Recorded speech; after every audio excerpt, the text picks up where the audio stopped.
Jay just took all the diuretics. Yeah. And failed all of them. And just said, hey, these testing results, why would I take 7 diuretics?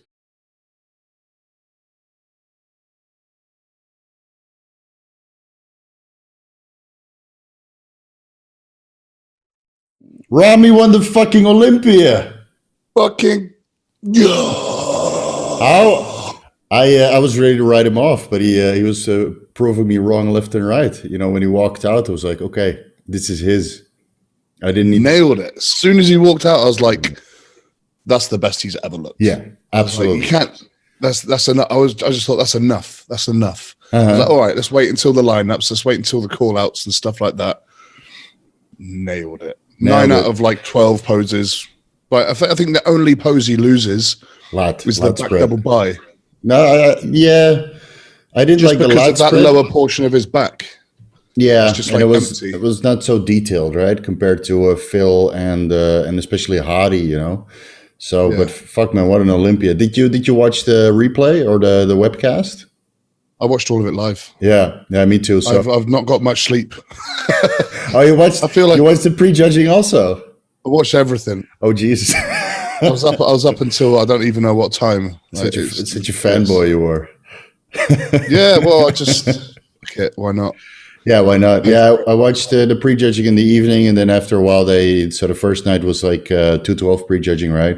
And then last night was classic physique prejudging. So after I watched that, I was like, okay, time to go to bed. And then you wake up and like straight back to the webcast because I didn't want to miss it, and I muted it. I put it to mute or like very little audio, and then I was listening to Fouad and Paul and James's play-by-play. So it was amazing. Paul's got to shave his head now, right? Yeah. Everybody was already setting. So yeah. Here, you want to use my clippers?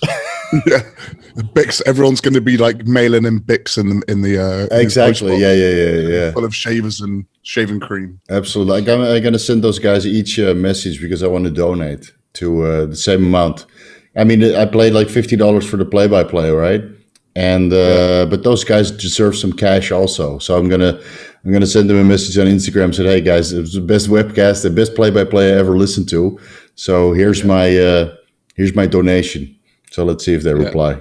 Yeah. Yeah, they did. Awesome. They did really good, and they filled out, during the prejudging part of it as well. Mm-hmm. Because you've got so many of the women's classes that they admitted, we're not really up to speed with what they're looking for and what we're doing. So they just did a bunch of bodybuilding and bollocks questions. So that's why just to keep it going. Yeah. So it was great. So I was listening to that and then watching the posing and stuff, which to me didn't really mean anything either. It was nice to watch. Some of those girls looked amazing. But yeah, I don't really want to listen to the commentary for that stuff. No. They had I think they had Dennis James on it a while, and Shaun Ray. Shaun Ray toned down significantly. I mean, his big time commentary. Yeah. Otherwise, he's out. So that you can, you get one up. And you see Jake Wood, how tall that guy is. He towered over. He's a bit of a giant. Jeez, you know that Roald Dahl thing. Is that Roald Dahl? BFG. Yeah, that's the first thing I thought about. He looks like a legitimate big friendly giant. Yeah, he does. He sounds like one as well. Yeah, very very calm and composed and explanatory. Yes, we're all gonna just relax and enjoy the show. Let me blow you some dreams. Here you go. He's the kind of guy you want to sit down with a bottle of whiskey and a few cigars in it. Absolutely, absolutely. Pick his brains. Yeah, because he's a solid businessman also. So No, so I'm very happy, and I'm happy I paid for the webcast because, bodybuilding gave us fucking everything. So it's the least we can do to give. And people were bitching, it's $50, $60. You're probably wake up tomorrow and go out and spend that on fucking vodka shots. Yeah, right. So no, man, I paid for the first day they opened it up. Boom, $50 right away. And I'll say as well that I think it was worth it because the picture quality for the live stream was amazing. Really good. I had like one point of slowdown, like where they skipped a few frames, and then I was reminded of playing Counter-Strike, on my shitty laptop, and that was it. That's all I could say. And at one point, my internet fell out, so I cursed, but it was the internet here. we're still in Asia. So, Yeah. like a mini heart attack, like in the finals of Men's Open, when my internet went off, like, oh shit! So I had to reset everything, and then I missed the last call out. So, but the good thing about the only one I missed was a little bit of buffering for who was it? It was during Classic finals. Mm-hmm. It was just Breon. Breon's one. Yeah. So I didn't get to see Breon until he came out in the finals anyway. Until they came out for the final, the final kind of the pose downs and stuff. So yeah. So let's do Open and then go over Classic, because there's a lot to discuss. I mean, we should definitely give a shout out to in 212 as well. I think everyone witnessed some of the best conditioning ever. I just felt that Heath and what was it, the guy that won the Mr. Olympia at one point, completely overlooked. He works with Dr. Scott Connolly or Scott Stevenson. I forgot his name now. He's a military guy. Heath wasn't even in the running for top 6, but he looked great. He was the last call out, I think. Yeah, with the 2 Korean guys. Yeah. But he's not, he's no spring chicken, is he? His conditioning's always bang on, but he didn't have any of the round that he did, right? Back in there. Right. All right. So let's do Open first. Ramy wins deservingly, hands down, and he got the People's Choice Award. I have new off-season goals now. Well, I mean, you're pushing what, 270 now? Ramy was 290 on stage. How does that even happen? 290 on stage and shredded. Chad knows his shit, Chad knows. He does.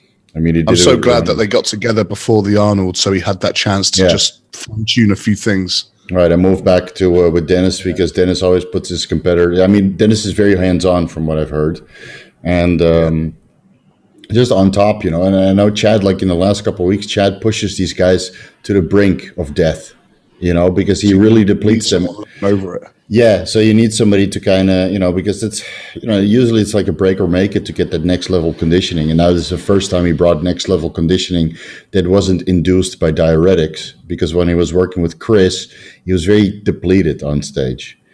He had good conditioning as well, but he wasn't drowning and popping. And that's a little bit of a Chris's downfall. Chris Aceto's downfall is that from what I've heard, he overdoes the diuretics at the end. And you see with some of his competitors that don't have the muscle maturity yet. You might not have that experience with someone that big as well, It might have just been a bit last-minute panic, like shit, taking another but I heard he did the same thing with Jay and some of the other bigger competitors, and then they ended up a little bit on the flat side. And then from what I heard, like the years that Jay won the Mr. Olympia, he didn't listen to Chris for the diuretic protocol. But that's all that's all rumors, all rumors.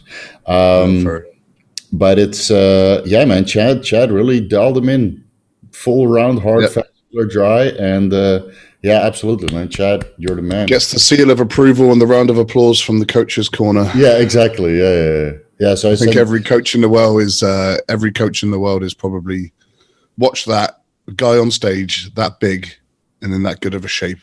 Everyone can tip their hat, I think. Yeah, and if anybody can do it, it's Chad. He did it with Ronnie, and he did it with a couple other competitors. And Chad basically retired, from competing big guys for several years already. I think he did, or he helped Flex Wheeler with his last repeat. But Chad hasn't really worked with anybody because he got so sick out of the egos. But Ramy doesn't really have an ego, If anything, he's insecure. Yeah. Well, he's now that should be gone. Just excited, isn't he? Yeah, he's such a fan. Genuine. But hands down deserve. Yeah, and he got the People's Choice, so that was very good to see. Yeah, I'm very happy for the guy. Yeah, I got on the phone real quick and just put my vote in for that one as well. Yeah, I did too. I just wanted him to just dominate the entire show, just everything. Give him everything. Yeah, right. Yeah, just give him everything. Right. Yeah, give him because he showed up in shape finally, and so he he deservingly got the People's Choice, and he accepted the invite because he got invited. I'm sure he'll get a little bit of backlash from that, but hey, it's but if you get the invite, you've got to make it count, and he did just that. Sure delivered, more than over delivered. Yeah. Yeah, everyone talks about if Kai was up in these lineouts, how would he do? He's had the invite, he's had his chance. He had the chance. He didn't show up. He didn't grab the chance. So now he's no longer in contention. Yeah, what I liked at the webcast, because the webcast has a different music than on stage because of the royalties and all that stuff, right? So they don't want to pay the royalties for the music they play on stage to the webcast because it's redistribution to a larger audience. So they were playing Game of Thrones at the end, and I was like, yeah, fuck this. But he couldn't hear it. Those guys couldn't hear the Game of Thrones music. I was going to say, like, are they really? Can they hear that? Because they were playing it before they called the announcement. Yeah, before they called him a winner. Right. So I'm listening, going, yeah, right. It can't be more obvious than that. Everybody knows what's up, but they couldn't hear that because of the royalty issues. And you'll see that all the music they were playing. Besides, I think at prejudging they played the original sounds because I heard a lot of hip hop with the curse words filtered out. But at the night show, I didn't hear any of the posing routines, and it just kept going from one competitor to the other. So I think they overlaid it. On a playlist or something. Yeah, I think it's a royalty issue, But with the prejudging, they because with classic they did. Yeah, with classic, right? And then they had like all this hip hop music and and some of the curse words and all taken out. So it's it was very cool to hear the Game of Thrones music at the end, and everybody. It was good. It was a cool little remix as well in there, I think. I'm gonna have to download that version. Right. It's going to be your posing routine now. That's going to be my workout music for the next few months. Exactly. Yeah, man. Fuck, Brandon in second. Yeah. Well, to be honest, I think that was a fair call. Brandon was improved, looked amazing. I do think he beat Phil. Yeah. But did you have Hadi in second? Just doesn't have that. Huh? Did you have Hadi in second also? I would have put Hadi over Phil. I don't know if I would have put Hadi over Brandon. In some of the shots, I'm like, yeah, he looks just harder and better and more chiseled. Mm-hmm. And then in some shots, you like Brandon's shape, structure. Yeah. It was tough between them two, but very, very different physiques, hard to call. But if Hadi was at second, I wouldn't have complained. No, me neither. Like, yeah. That's a fair shout. He matches very well with Ramy also, So it's like a miniature version. And then Phil and Brandon are a little bit closer because they're more bubbly and shapely.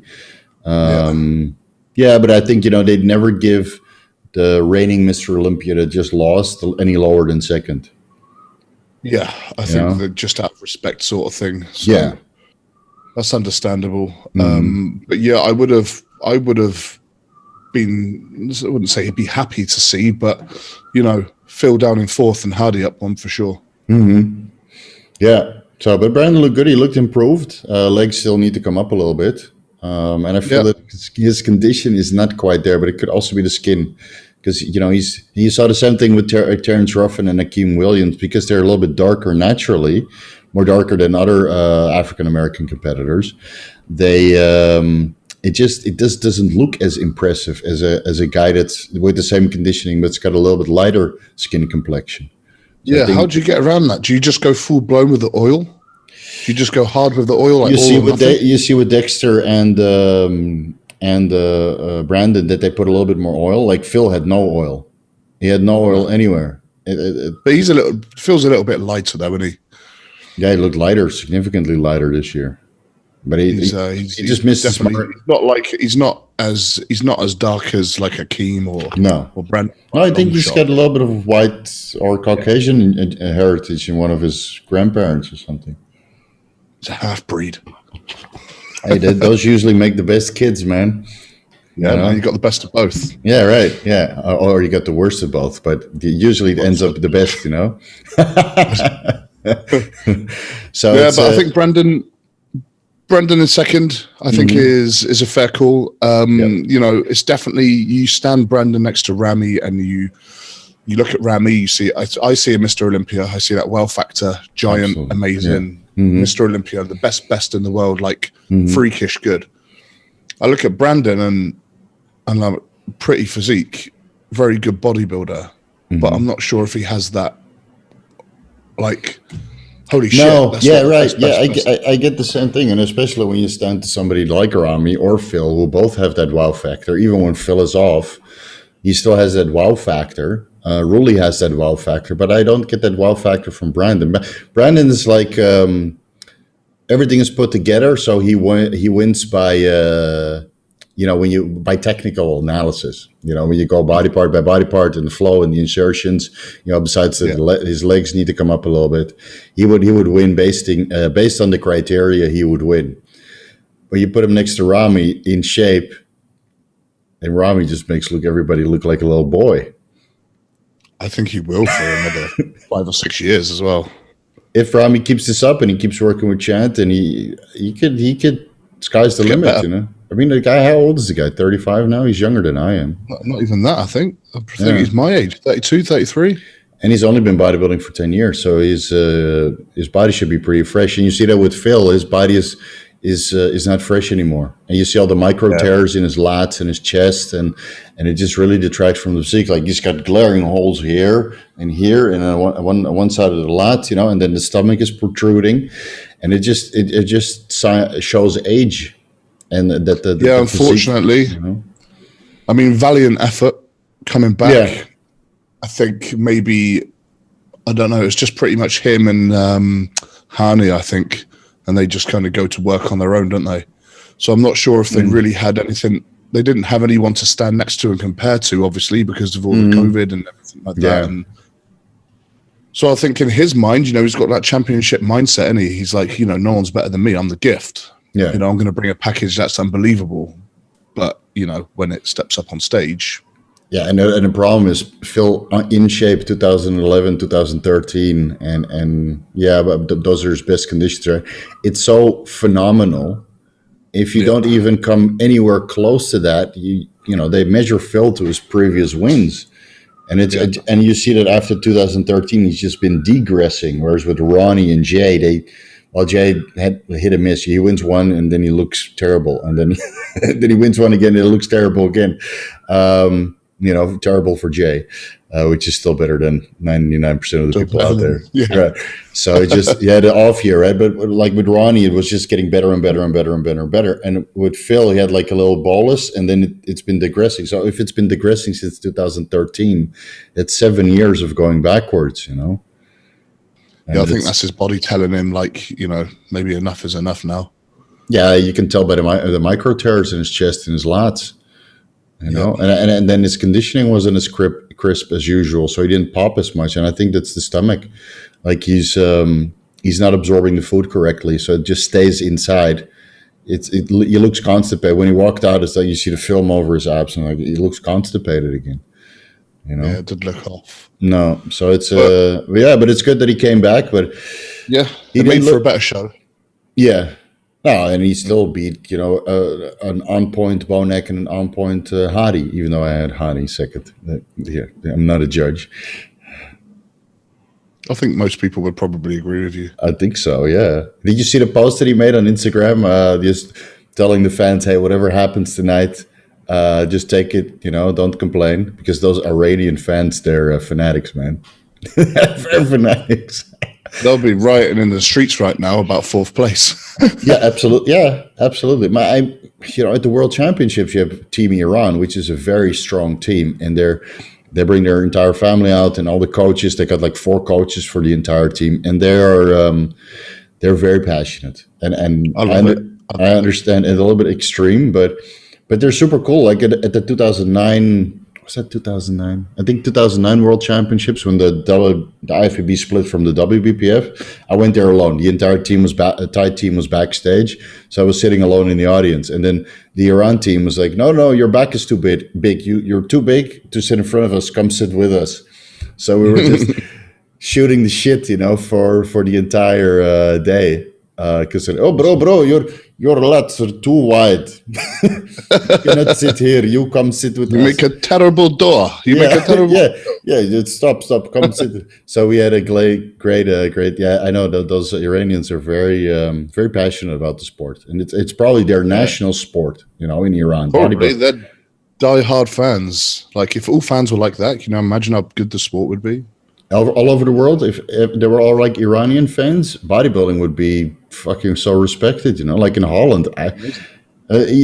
Even Wesley Vissers was bitching about it, that in Holland nobody likes and respects you, and just, Yeah, how is it in he the said that UK? back in the Netherlands, it's still like a bit of a boycotted underground thing. Yeah. So I sent Wesley Vissers a message, dude, you're welcome to join me in Thailand or Dubai or America.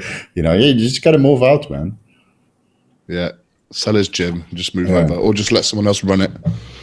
Yeah, well, I think his family can run it for him. You know, it's just a gym. I mean, it's just passive income if you let somebody manage it. Yeah. So Hadi in fourth. I think he improved from last year. When he walked out, he looked noticeably improved. Considering he flew on the got better as well. Yeah, he got better. He looked bigger, rounder, and fuller, and his conditioning was on point. Not as on point as the Vancouver Pro, where he really nailed. But then he had plenty of time to prepare. He flew in 2 days prior. I was going to say he was only like 48 hours off of the stage, flying all the way from bloody Iran. How far is that? I don't know.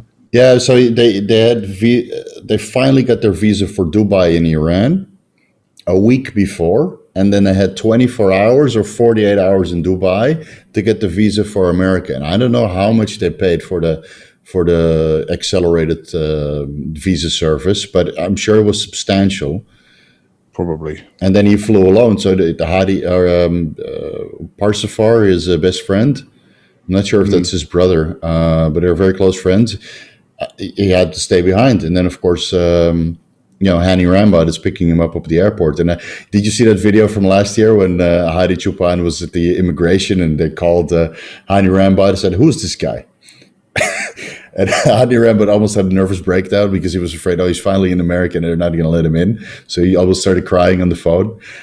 Did you see that video? I didn't see that. It's on Evogen. Yeah. So I'm sure he was like pacing back and forth frantically, probably for like 12 hours at the airport. Just, he's on the plane in Dubai and he already went to the airport, just walking around like a caged animal. Showing all the security guards a picture of Hadi. Yeah. This is my just guy. Expect him. Yeah. This guy's here to win the Mr. Olympia, Yeah.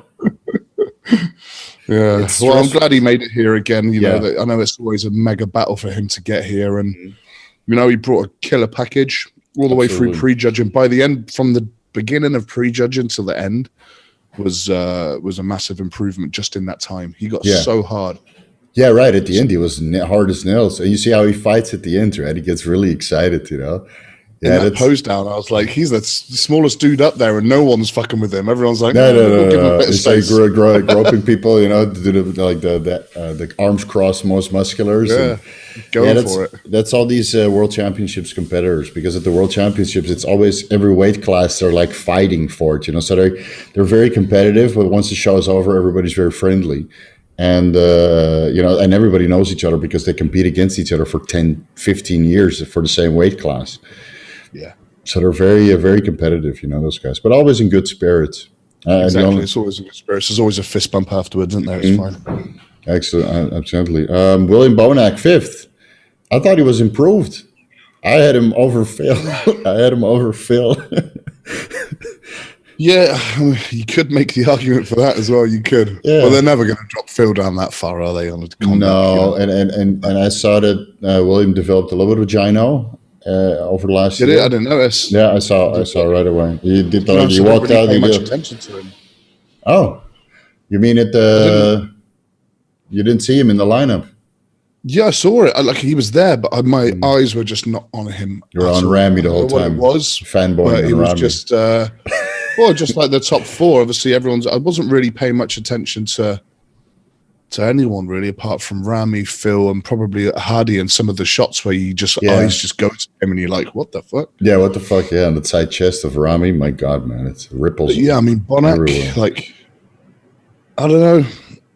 I'm not a huge fan of his physique anyway. I mean, you can't really get much more muscle on his frame. Like, no. He's done well to do that. Like, he's very round and he's got a lot of muscle packed onto that tiny frame. Like, fair play, round of applause. Absolutely. But I don't know if I'm a fan of that. No, I like his physique. It comes together nicely. I like his physique, but maybe because I used to train with the guy in the same gym, so I've seen him progress. He did break up his legs significantly from last year because last year was a little bit depleted. Especially his legs. Injured? Yeah, it was injured. His knee was injured, so he couldn't really train it that hard. And then, of course, you don't train it that hard, and you do take a little bit of water loss protocol. Then it just flattened out. So last year, William was pretty flat. So when he walked out this year, it's like blasting full, and his legs were the same size and everything around. And the only real distraction I saw was a little bit of gynecomastia on both sides. But Phil coming back, Hadi improving. And Ramy coming back, because there was no Ramy last year, and then you just dropped straight down to 5th. Yeah, and I think if Roelly was there, Roelly would have been. Do you see Roelly's picture update he posted? I think he would have been top 3 also, and then it would have been Ramy. The magic mirror. I think it was today or yesterday. Yeah, and he was like, "I'm just going to leave this here." Yeah, I was like, "Holy shit!" I feel so bad. Yeah, because I've seen some pictures coming out of Oxygen Gym, and he was so on, man. He could have been top 3 easily. Yeah, I've seen some side leg poses and stuff where I'm like, it was chiseled in the same as Ramy's. Like there's lines everywhere from the side. Yeah, like compared to everyone else, yeah, he could have easily been in that top. And 3. The weird thing is, he was lighter than before. From what I've heard, he was lighter than before, but he was looking bigger than before. So I think the weight only come off his waist, because his waist looked very tight. And I think with a good carb up protocol, if he was there a little bit earlier. But hey, man, this is the mistake of this year. You should have flown like 2 weeks out. Yeah, unfortunately. I mean, for the big show, for the Olympia of all shows, I'd be there a month before. Just I'd make sure I'm there and set and nothing's wrong and everything's completely on point. I don't know why anyone would leave that until a few days. Right. Unless, obviously like Hadi, you've got no choice. You're just waiting until you can. Yeah, he had no choice. But, most of these guys, when they get a visa, they get like a 60-day or 90-day visa for the States. Most guys like Roelly has been there 100 times. So most of the time you just get a year visa, unless they were really, really strict this year. But it's, I think there's not really anybody that had visa issues. Well, one guy had visa issues, but, that was in Classic Physique, I believe.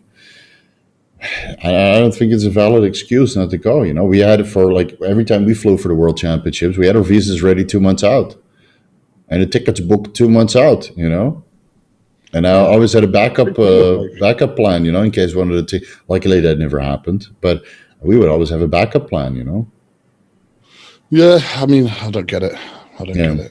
No, it's a shame. Anyway. But if he comes back next year, and he has my vote for top 3. Oh, yeah, I can't wait to see him back on stage. I wish him all the best. Yeah. Who was in 6th? Akim, he's awesome. He looks great. Mm-hmm. Again, so dark. It's so hard to see details sometimes. Yeah. But he was in the best shape of his life. When you look at his upper quads and his back was all chiseled. And it's, he reminds me of Orville Burke. Do you remember that guy? No, I should know my name.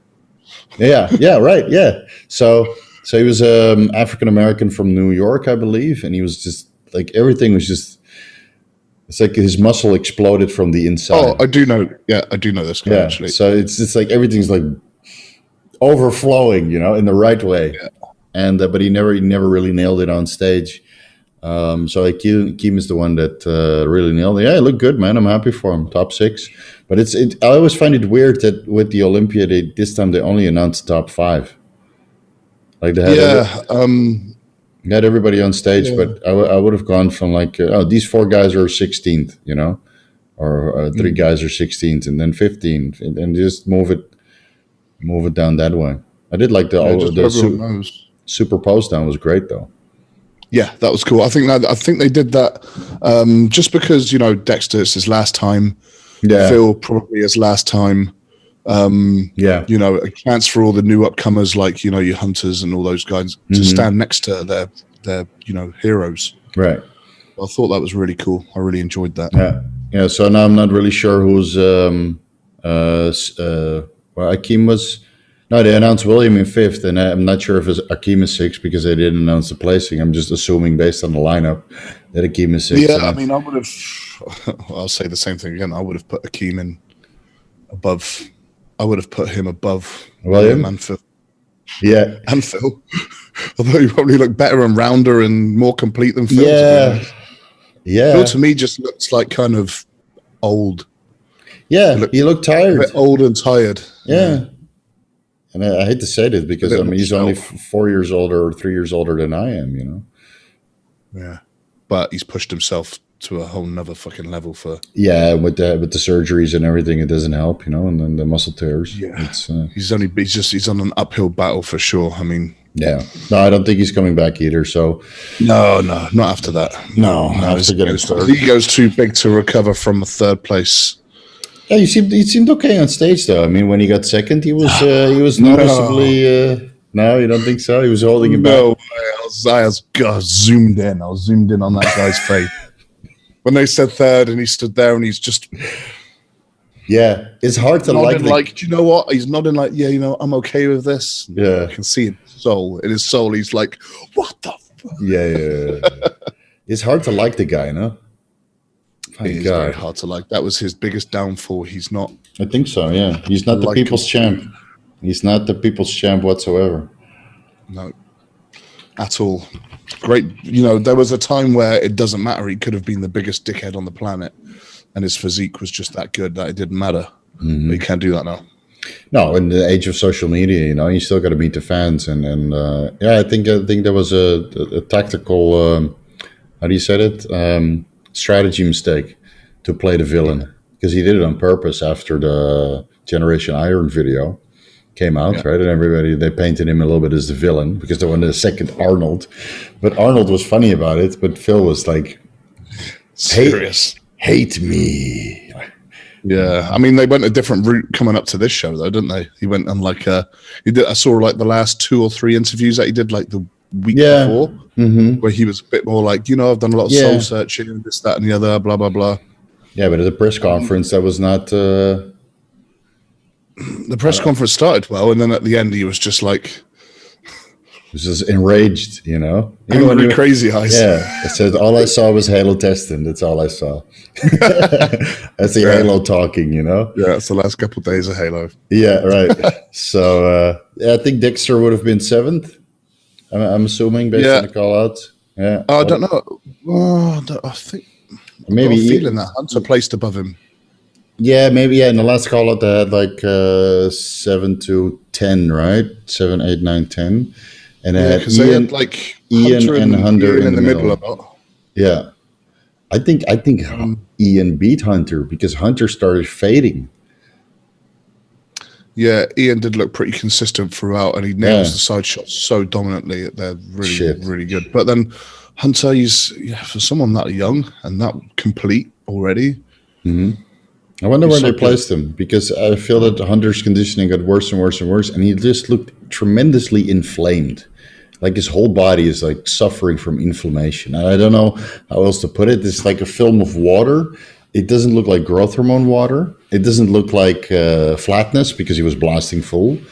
But it's like the skin is agitated. That's all I can really... I don't know how else to explain it. It's like the skin is agitated and coming off the muscle. And it completely blurs all the definition. I'll be careful.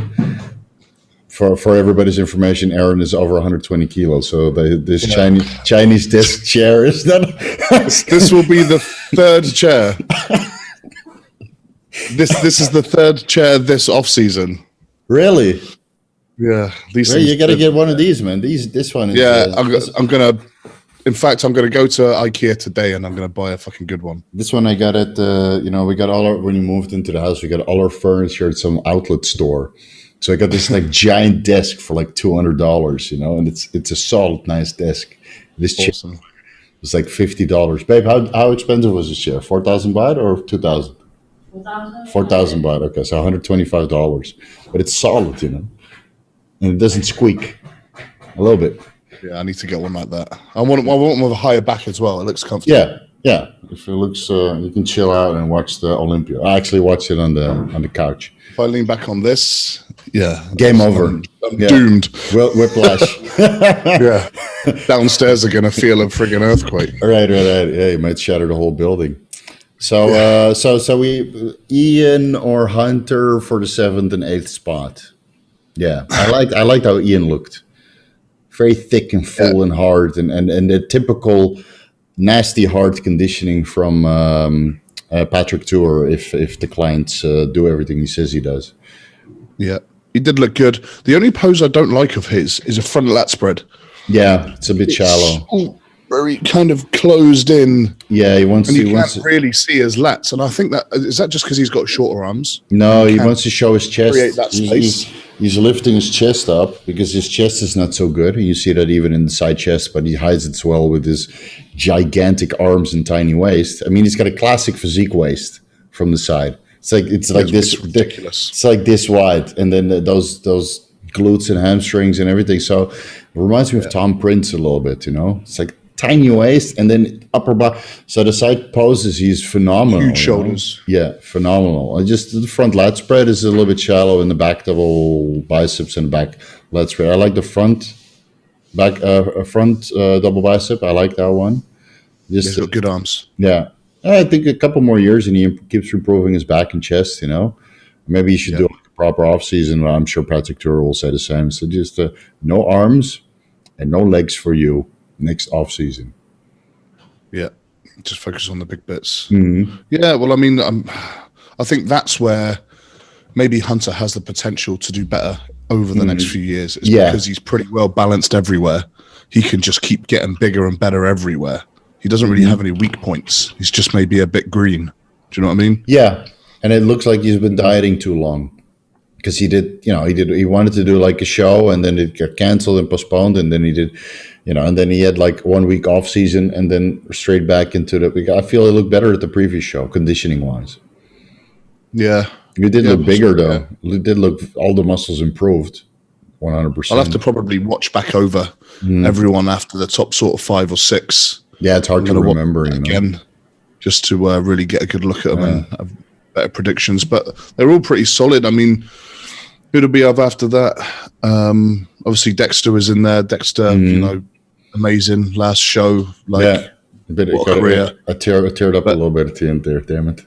Yeah, it was end of an era. It was very cool. So it was nice to see that. Witness it. I'm glad he went out at Olympia. Yeah, and they gave him a lot of time on stage, and a nice interview with his family, and then a couple more shots. So, no, man, it's he should be very proud of what he's accomplished. Yeah, no one else has done that much. No, so. And I think he looked better than last year. Just catching up a little bit to his age. So that's it. Yeah. It's going to catch up at some point. Yeah, he's 50. Yeah. I mean, everyone always says, it's Dexter. You never know when he's quiet and he says he's on. That means he's really on. Yeah. But the 2000 compared to the 2008 Olympia, Mike, there he was phenomenal. When he won that show, he was absolutely phenomenal. And then you after that, you always get measured to your own previous best. It's the same with Phil. And Jay as well. Like the second year, he won. He won hands down, undecisively twice, 2006 and 2009, but 2007 and 2010, he didn't look anywhere close. Yeah. Which was the one where he almost lost to Victor? That was earlier, right? 2007. So 2006, he beat Ronnie, and in 2007, he had an infection, I believe. So he wasn't. He looked like 3 weeks out, and then and honestly, Victor, I feel Victor should have won that show. Yeah, I really like Victor. That's one of my favorite physiques ever. Yeah, and in 2007 he was incredibly on, and then in 2008 Jay was about the same as 2007. Yeah, and then Dexter was really on. In 2009, he just smashed it. That's the biggest comeback story of this bodybuilding industry, when he worked with Hani Rambod, and that's a better physique than Ramy put on stage yesterday or today. 2000 J would win this Olympia hands down. 2009 J. Yeah, for sure. Like I had this conversation yesterday of a few buddies. They were doing the old, typical compare nowadays bodybuilders with the, the 80s and the 90s and the early noughties. I was like, well, I guess you can compare eras, but you can't really because it's just just different, and the footage that you're seeing is different cameras and lighting. Yeah, and everything. You can't really compare. And if they're like, oh, everyone back there was so much bigger and better, and I'm like, well, technically not. Actually, they're better and bigger now. A black backdrop, as well. Like the finals today, that's the only real thing I can complain about, is that for open bodybuilding, they had the normal the final stage also for prejudging, whereas with all the other classes like classic, men's physique, 212, they had a black backdrop, and they should have just pulled it out.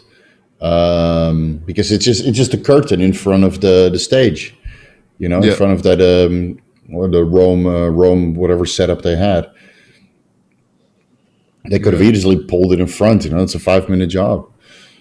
Yeah, and then I think they changed the camera colors as well. It looked noticeably different, the color palette, so it looked more crisp at the finals. Because I couldn't really see, with prejudging, I was like, fuck, I was they were playing around with it with different classes as well. Yeah, it wouldn't surprise me, because then classic physique, it definitely looked different for classic. That was super crispy.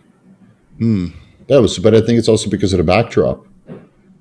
Yeah, I guess, yeah, that makes sense. Yeah, so it's so where are we now placing? I think that's pretty much covers the big names. How'd you like Antoine Vaillant?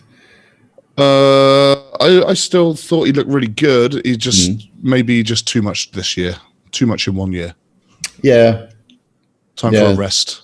But I do think, like, I heard a lot of people saying, like, oh, he just doesn't look anywhere near it.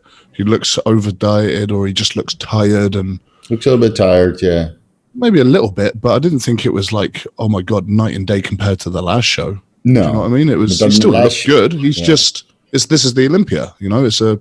Yeah, and then with the athletes compared to the really, really big guys. With the athletes meeting and they got that it's an athletes meeting, right? Yeah, meet the fans. I mean, it imagine standing on your feet the day before you start competing, when you're supposed to drop water. You have to stand on your feet all day to meet people. It's a different animal. And they do that for hours, right? Yeah, the Meet the Olympians is like 4-hour event. Yeah, and then they have to start dropping down with their feet up. Yeah. So, no, but I liked Antoine. It was good posing, interesting, energetic on stage. Super happy to be there. So I hope that guy moves up. And, yeah. Definitely a fan favorite. Yeah, he's a very likable guy, and it's with his backstory, and it's a little roller coaster party experience. It's good to see. Cool, a comeback story of his own. Mm-hmm. Yeah, and if Antoine is like blasting full, he's so separated, and there's so much activity going on when he flexes his muscles. It's like it's all moving and jiggling, and not jiggling, but it's like contracting and separating, and it's like an anatomy chart, Like at the last show when he was flexing, you see everything just when he flexes his leg, separation, then the striation, and it's amazing, So that's a very cool physique. Yeah. He'll do well. He'll keep doing well over the next few years for sure. Yeah. I think this one, as long as he went there and he enjoyed it, just had the experience, Mm-hmm. Yeah. Because I'm right by saying that's his first Olympia, right? It's his first Olympia, yeah. It was Iain Valliere's second Olympia and Hunter first. Yeah. And the other guys, well, Dexter has been on the Olympia stage since I started bodybuilding, so. 20 years already, man. After that? Oh, it's Chul. Chul's first? Yeah. From South Korea. He needs to work on his posing and presentation, man. Yeah, because his physique. Actually, this got me thinking. From the last time we spoke, you said, "Who's the biggest pro bodybuilder you've ever met?" And it was Chul in Thailand when I was with you guys. He's just so round. He's so round. He's got he's got a lot of potential. Is just round, and his physique is incredible. Mm-hmm. And I thought he looked amazing. Probably could have been a little bit more tighter, a little more shredded. Mm-hmm. But his potential and his physique, and that it's very pretty, very round, very sort of Flex Wheeler kind of big, round, full muscles, nice attachments. Like he's definitely got really, really good potential, and he was quite light. I think I saw something on his Instagram. I think he was like 115. I was like, what? Really? Yeah, it's like 130 kilos off season. Maybe he tried to get his waist. His waist looked improved, but it's still better. And it's the first critique I gave him when he asked me for advice. I said, dude, you got to get this waist under control because they will mark you down for it. During that off season in Thailand, he was pretty full. Yeah. So he's done well to get that down. Yeah, so he did, yeah, because, and I think his previous coach he didn't know what he was doing, So I told Chul, said, listen, there's two coaches you should try to work with, not me, because I don't have that experience, to work with these super big guys. I told him to work either with Patrick Tour or Milos Sarcev, and I think he ended up hooking up with Milos Sarcev. I'm not sure how much Milos Sarcev helped, but he was in his corner a little bit. They met in China actually right after that, I think. Yeah. I think they did a stint there together. Right. Yeah. So it's Chul, if he keeps improving and he works a little bit on his back and his posing and gets his stomach under control, he could be a contender, for the top 10 for sure. Definitely, yeah. He's got a really, really nice physique. And it's glad weird, glad he had his first Olympia. Like Chul, people don't know this, but Chul is 40. What? Fuck, he looks like he's about 23. Chul is 40 years old. He's the same age as Phil. Korean genetics, man. They never aged. The girls over there look like those bloody, like dolls, like the perfect faces that never change. And he was basically... all the guys over there are handsome dudes who look young as hell. And from what I've heard is he was drug-free until he started prepping for the universe. Holy shit. Yeah, so he's very fresh. His body is very fresh. What are they doing in Korea, man? Korean barbecue and high-sodium diet. Yeah, bulgogi and shoju, baby. Yeah, Jesus. Yeah. Said he invited me over there in May, though. Oh, yeah? I said I'm going to come over and do the Asian Grand Prix on the 16th of May. And he said, well, if you make it over there, let me know. I'll come pick you up. Yeah. I might do a little China trip because my best friend is moving to China. He's going to Beijing. He's got a new job there. So I want to do a little China tour. So I'll come visit you as well. So I'll come like Beijing's only hour and a half away on the train. Yeah. 1.5 hours to travel a fucking continent. Because Shanghai to Beijing was like 45 minutes or something with the bullet train. No, not quite. No? It's about 4 hours. Was it? I can't remember. Yeah. It's been like 10 years. It's about 4 hours. About hour and a half from Jinan to Beijing on the bullet train. Yeah, well, I do Beijing. It hands down. So I'll probably fly into Beijing 1 week, misbehave. And then when I look maybe I should come to you first so I don't look my absolute worst after a week of misbehaving. And then maybe fly to Yunnan first. But you can't fly into Yunnan directly from Bangkok, right? Jinan you can fly into Jinan, Bangkok to Jinan you can, yeah. Okay, so I'll do like Bangkok, Jinan, train to Beijing, Hong Kong, Bangkok. Hong Kong, yeah. Yeah, you can fly in pretty much everywhere. They've got a decent international airport. But they're not letting anybody into China right now, right? Like my buddy, because he's a diplomat, he can get in, but he still needs to quarantine in Shanghai because there's I don't know. I know a few people that got back recently. I know a few people that come in from the States. A couple of people. They got work visas or what? I don't really know the situations, to be honest. Okay. So let's stay in touch, and otherwise we'll just meet up in Korea, man. We'll just we'll get on that anabolic bulgogi too. Damn right, yeah. I want to get some Korean anaburgers. Yeah, anaburgers, right? Yeah. What's all this white stuff? It's Dianabol sauce. D-ball sauce. Give me extra. Yeah. Well, yeah, man. But they're super nice people. He's always in contact. We speak on Instagram quite a lot, and now he's a big famous Olympian and stuff like that. Yeah. Humble as ever. Really nice. He's like, yeah, come on over. I'll hook you up. Cool. Perfect. So at least I've got someone on that side of the water for when I get there. Isn't it funny? Like through the bodybuilding industry, you meet like people from all over the world, and then you just travel somewhere, and then everybody hooks you up. Like say, but I do. Got friends everywhere. Yeah. But it's the same in Thailand, right? Like before COVID, and people would come here, and it's you hang out with you and hang out with all the other guys, and it's if you're the main guy, then you get to meet so many people, Yeah, super cool. It's the same in China as well. There's like small communities and everyone's in groups. I can pretty much go to any city now in China and someone will be waiting at the train station, ready to pick you up and take you some to eat and stuff. Yeah. So it's pretty cool. Everyone's really nice, good communities, and it's definitely one of the best things about bodybuilding and just fitness in general. Yeah. The communities are very cool. It's very tight. It's very tight. Yeah, it's very tight. Yeah. All right, let me go to the bathroom real quick, and then we go to Classic Physique. I was just trying to get my lats out before you got back and made them look small. Well, my lats are even with your natty lats. I'm 97 kilos right now. 97. I'm below 100 kilos, and I no longer qualify to call myself a man. When was the last time you were 97 kilos? Like 12? Before I met my wife.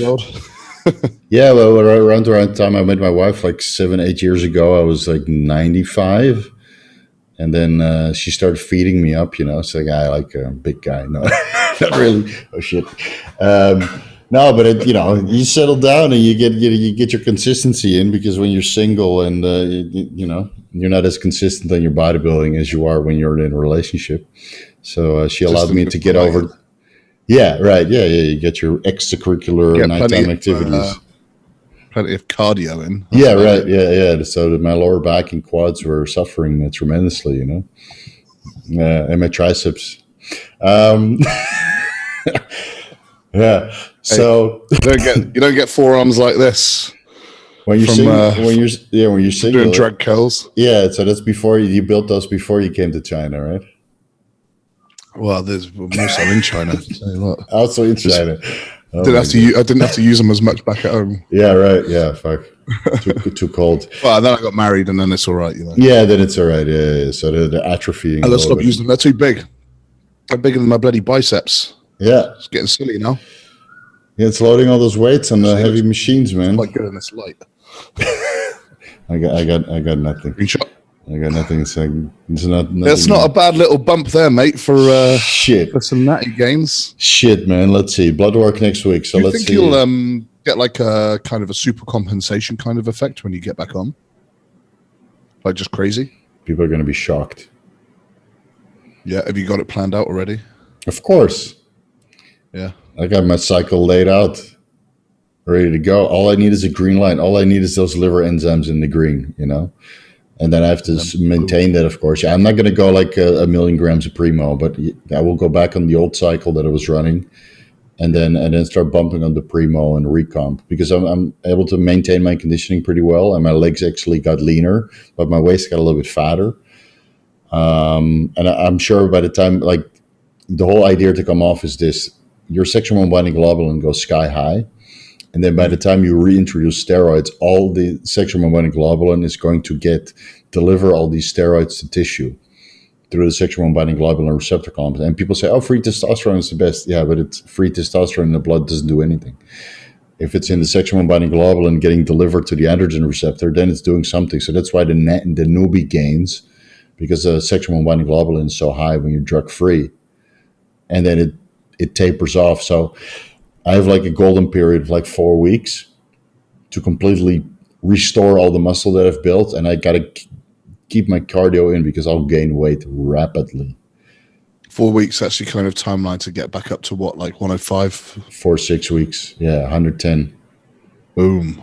Yeah, so that's a kilo per week. You'll have to do a fucking time-lapse video of that. I will. 6 weeks time lapse, super compensation, Primo gains. I just got to make sure that I maintain my liver health, Yeah, because that's the most important thing. So I might skip the Atlantis for a while, and I'm not sure if that's the culprit, but because I've got like 25 guys on Atlantis, and your liver enzymes are great, and most of those guys' liver enzymes are great too. So, Are you okay? Yeah. So there's so many contributing factors, but I got it all under control. Like now they're only 60, 65, 68 units per liter. And that was 3 weeks ago. And then I expect them to be about half of that, even though I added in a Novadex and a Clomid, because that, put some stress on your liver as well. And then at least a month off. And then February, hopefully I get the green light based on my blood work. And then it's time to up the dose. Then winter is coming. Yeah, winter is coming, bro. Shit. It's good. That sounds good. Yeah, so that's the plan. All right, let's move on to Classic. Well, before we move on to Classic, we should we forgot Regan. We should just give Regan a little bit. Oh shit! But he looked so unimpressive. Fuck! When he walked out, it's like I was go back to Classic. when he walked out, I was tossing. First, I thought it was Derek Lunsford. God, I don't really talk about Derek. Yeah, they both looked so flat and depleted. But Regan didn't have to make weight. Yeah, skinny. And my wife was sitting there and I said, what the hell happened to Regan? Because we've met him, and he towers over me and he's this wide off the screen. Structure, massive. He's huge. And he walked out. I'm like, shit. You forgot to carb up. Yeah, he looked skinny. Did he come out? He had to come out after Ramy, though, right? In prejudging, he was right after Ramy, I think. So that's an impossible guy to follow, Yeah. I think it was right after Ramy. Yeah, it was right. It was right after Ramy. Yeah. Ramy came out best shape ever, and then Regan came out probably his worst shape ever. I don't know what happened. I think he did. Much, how many shows has he done this year? Like 4 or 5. Too many shows. Yeah. So all of them traveling different country to country. Yeah. He's battling the whole sort of. Because before it was like he was full and big, but conditioning wasn't there. So then he went for the conditioning. Mm-hmm. So he's just doing this all the time rather than just choosing a goal and like consistently getting better at that goal. He's like, let's try this, let's try that, let's try this, let's try that. Yeah. And his body's like, nope, too much. Yeah, too much. Yeah, and it looked like whatever carbs he loaded on were completely sucked out in the drying out process. Same as with Derek Lunsford. It's just like how many IV Lasix did you do? Completely sucked out. Like you get a towel and you wring it out, and it was bad cloth. Yeah, I'm sure they'll fix it the next show, but it was just very underwhelming to see him walk out. Yeah, I think Regan he needs to.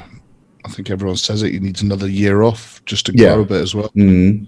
Take a year off from the back. He's amazing. When he's full.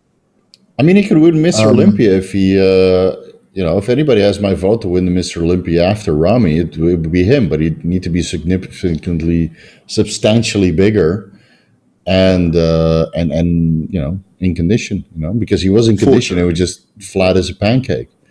Yeah, very, very flat. It didn't look good. No. He was probably finished in last, I imagine. I think so, yeah. Yeah. Especially when he's young. He's got plenty of time to improve on things.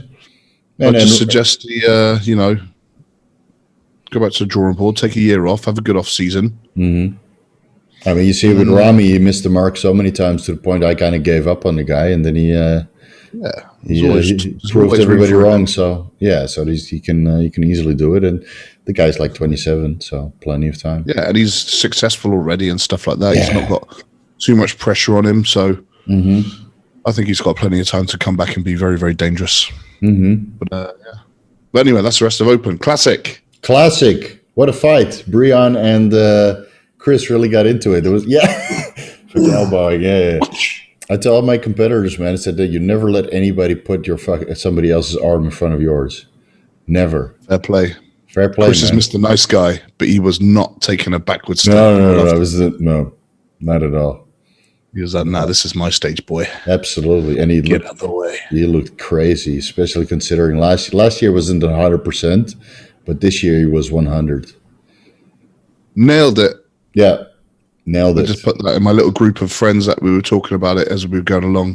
Mm-hmm. Just wrote, nailed it. Nailed it. They were like, man, Breon, look at the side. Breon's leg from the side. Yeah. I said, if you think Breon's leg from the side is going to beat everything else that Chris has got, yeah, I felt that like when Breon relaxed, there was no definition in his quads. I think he really had to squeeze down on some poses, which then made him a little bit kind of in the mandatories. Mm-hmm. He didn't look like he was kind of relaxing and just turning and hitting a pose. It looked very he was struggling a little bit. Yeah, but his front double bicep looked like twice as good as last year. Yeah, well, I think he added that little tiny bit of a vacuum to it, which helps. Man, that was such an improvement over last year, Yeah.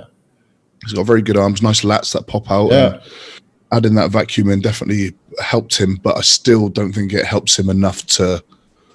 Well, basically this year they just made a very, very obvious point of what they want from Classic. Yeah. They want really, really Classic. Not like, oh yeah, you're a bodybuilder and you could do Classic. No. Yeah, you need to be Classic as fuck. Yeah, they moved, but I think they moved Terence Ruffin over in the last call out. They moved him to second.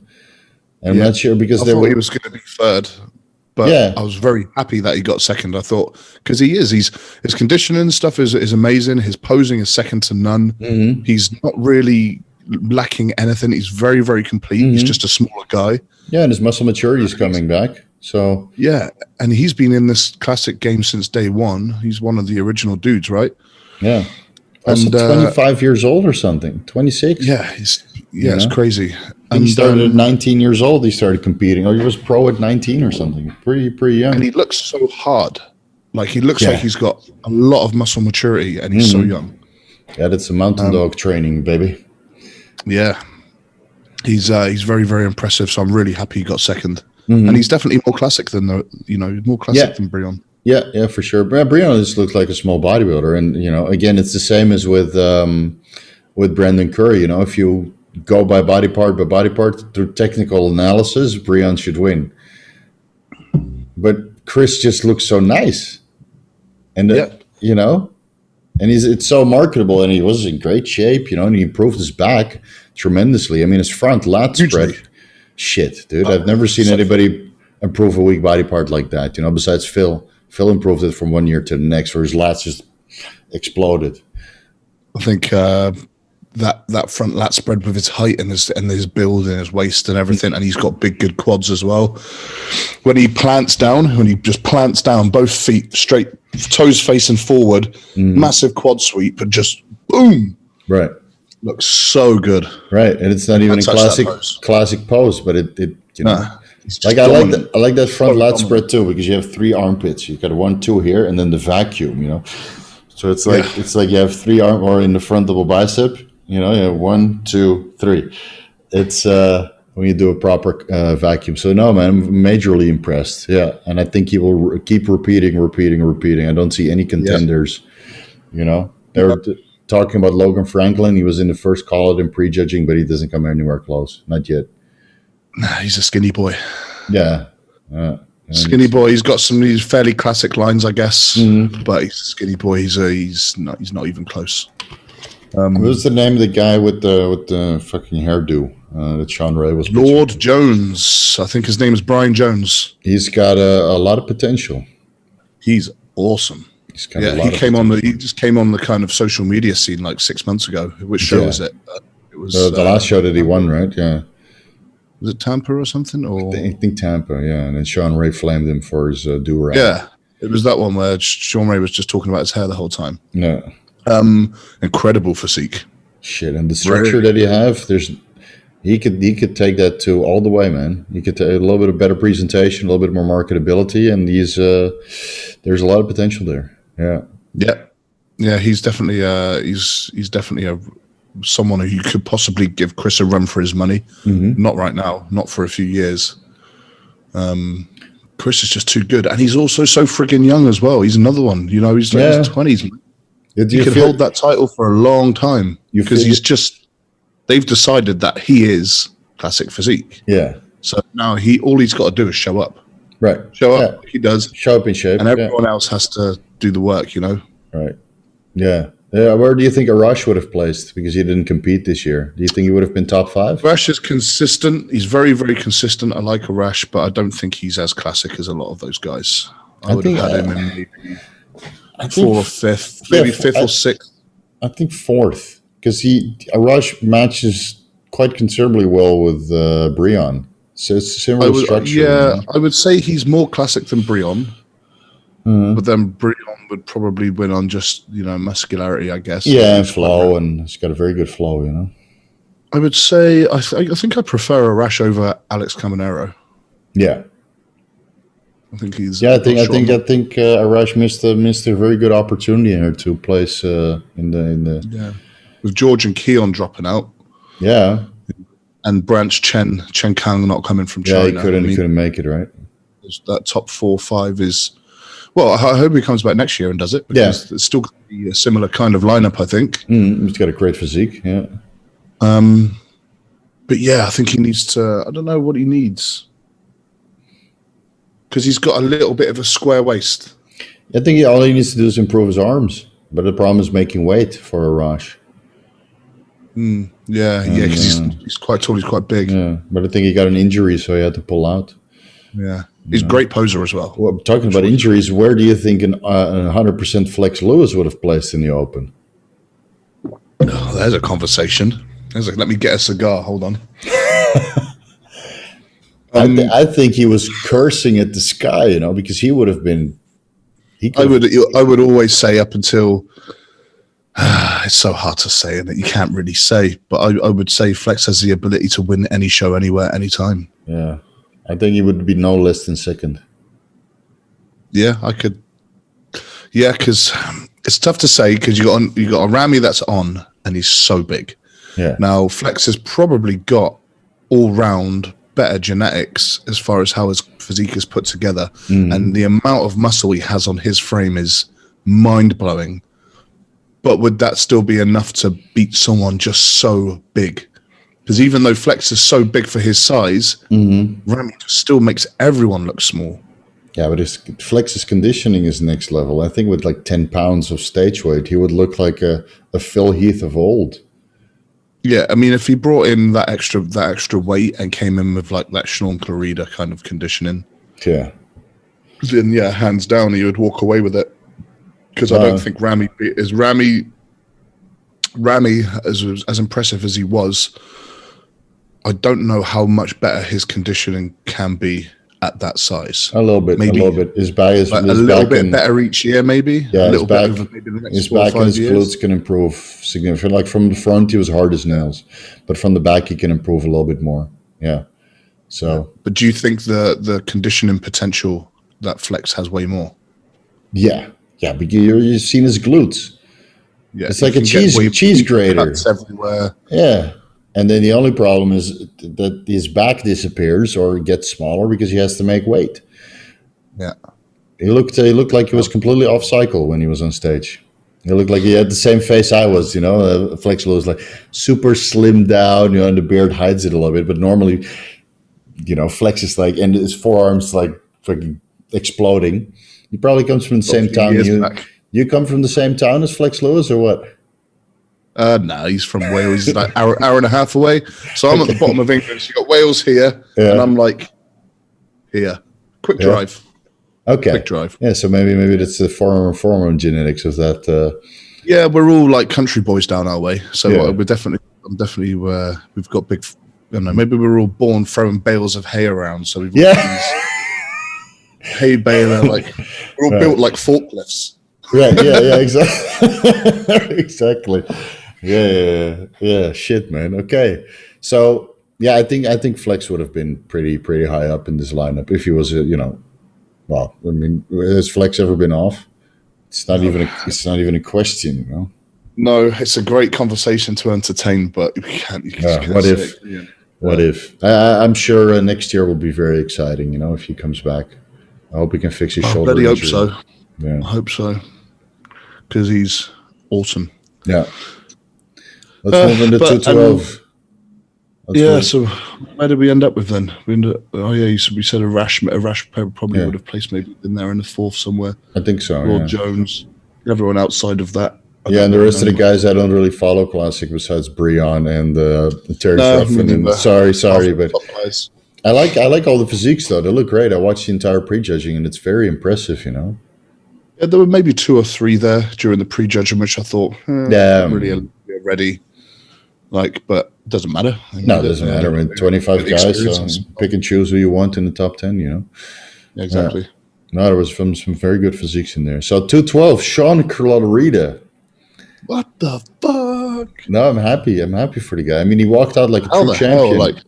I've never seen conditioning that sharp in a while. Plus 7 to 10 pounds of stage weight in a year. Yeah. Yeah, I saw the picture of him when it was like 2005, 2012, and 2020, and like the progression or whatever is crazy. And he's still got very consistent. The guy's got 35 pounds left in the class. 35 pounds? He was 177 on stage. He weighed in at like 182. Really? Yeah. Gee, I guess he's just like 5 foot nothing, isn't he? Yeah. Like, no, he doesn't need to make weight. Can he get much more weight on that frame though? He can improve a little bit. Yeah, he can widen his lats a little bit, and but it's like, yeah, again, it's the same as Akim. He looked like a tiny Akim Williams, or Akim looks like a bigger version of. It's just everything is just coming off the frame, jumping off at you. You know. Yeah, a lot of people were saying he looked like a little mini Phil Heath, yeah. And he was so on, man. He was so on. It looked like he had a full body erection, like Tony Freeman would always say, you know? Yeah, right? So, yeah, I peaked twice in my life, and it literally feels like I have a full body erection. But that's literally what it like 8 Cialis tabs when he woke up. Yeah. Yeah. And it's like hard, dense, and full, and it's just, paper thin skin and perfectly peaked. So he was, I saw it when he walked out and he started posing. It's like, this guy knows he's like 4,000% of previous years, And Kamal, like a sore thumb. So good. Yeah, and Kamal improved from a year before, and so it's a super good victory because he beat and improved the reigning Mr. Olympia, and that's very rare. I think it's a testament to when you really, really get your conditioning down. Mm-hmm. Like you nothing competes with that. If you've got enough size, obviously you need the size to go with it, which he has. He's at upper echelon of bodybuilders in 212. So when you bring that level of conditioning, which is like unquestionable, I really like seeing unquestionable wins. Yeah. Even if it's against someone who, like, a big fan favorite, like you say, someone who's actually improved from the year before, a champion that has improved from the year before. Right. A mass monster, anyone, but when they really stand out, like you cannot possibly give this to anyone else because of the conditioning. That takes some doing. Not a lot of people can do that. No, exactly. So it was fucking tremendous victory. Yeah, tremendous victory. And I like how Kamal looked. He looked noticeably improved from last year. Yeah, he looked amazing. Yeah. Apart from, I don't like his rear lat spread. Yeah, I can see that. Yeah, it doesn't look very thick. No, Everything right? else looks amazing. It's wide, but it's the upper back is flat. Yeah, 2D. Might be a little bit of lower back issue, with the guy's 40, 50 also. Yeah, so, you get a little bit of lower back issues. You can't do your thickness exercises. Your T-bars and your. I'm speculating. It's, you still need those compounded movements to maintain your size. But he did look amazing, though. Yeah. He did I thought, actually, who did he look a bit like? Maybe a little bit of a kind of a Hadi look. Yeah, similar to Hadi. But he's from Lebanon and Hadi's from Iran, so they're not too far off. Big, wide shoulders, very hard. Yeah. Nice sort of just like strong people. They look very strong. Yeah. They look like trucks. Right, stocky guys, stocky trucks. Yeah, thin skin, it's like universally thin. It's the same thinness as your inner arms as everywhere else, It's like this skin is usually quite thin, right? So it's like this everywhere. Oh, it's nothing to he brought the best package ever, so just Shaun brought an improved package that was better. So it was can't argue with that. Fair win. Who was third? George Peterson was third, Third place, first Olympia 212. Yeah, looked good. He didn't move up any position, but yeah, exactly. He first. I mean, a debut in the top competition on the planet. You come in third. I think if he improves his legs, he can beat a guy. Yeah, for sure. He's got it all. He's got everything there. Right. Like all those back shots are just like. I heard he already struggled to make weight in 212. I was thinking that because I was like, what's his weight limit in Classic? Can't be much less. 185 or 188. 185. Yeah, it wasn't that far off. I think. Yeah, it's sucked down quite bad, But then his conditioning is always crazy on point. I like the show that he won, right? He wasn't as nasty as always, but it's just strategy. His coach Justin Miller is very knowledgeable about strategy because you can't peak for every fucking show. So he just did good enough, and then he got a little bit of backlash. But he peaked hardcore for this show, which is the show that matters. Yeah. He looked really good. Really good. He's got a great flow. He's got a good structure. He's got the aesthetics there as well as the muscle mass. Some of his shots are just like wow factor. Yeah. Yeah, he could definitely be a contender in there. I wouldn't surprise me if you see him come in even like. I think he can win next year if he improves his legs. Yeah, a bit sharper next year. Could be a winner. And so, if he gains like 5 pounds on the legs, I think he could. If he won today or yesterday, whenever it was, yesterday. No, I didn't see him winning. No, I didn't. If he did, would you be like bad call? I would say bad call. Yeah, I would say bad call because Clarida was so freaking on, and even if Clarida was not on, they should have given it to the reigning Kamal Elgargni because he was super onto and he improved. His posing was flawless and his conditioning was flawless. It just, Shaun improved twice as much. So fair placings then in the top 3. Yeah. There wasn't, you don't think it was anything to do with like, George could have won, but he needs to pay his dues at least once in the class. No, because he paid his dues in Classic. But I think this George needs a little bit more better balance. Because his legs are still lacking a little bit. But hey, for 1 year, from jumping from Classic to... he didn't degress in placing. He didn't go to 4th spot. So I think with another year... Yeah. Top 3 first time. That's, it's unheard of, dude. Yeah. Hadi did it last year. Yeah. Yeah, good point. But that's Hadi. Yeah, that's...